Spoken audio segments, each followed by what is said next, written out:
You executive producing an animated version of Good Times. And the late Norman Lear, who created the original, was also an EP on the show.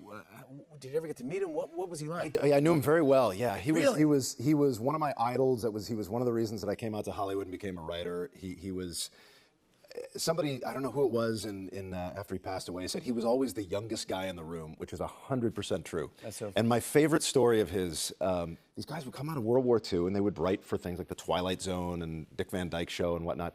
And I asked him, you got to tell me about your experience as a member of the flight crew in World War II. And he said, I said, what's something that you think that maybe I wouldn't know, or that's a really personal thing? He said, there were times when you got on that plane and you took off, you flew across the channel, you dropped your bombs on Germany. And I was like, only the greatest comedy writer of all time would say, I bombed the Nazis and the worst part was the social anxiety.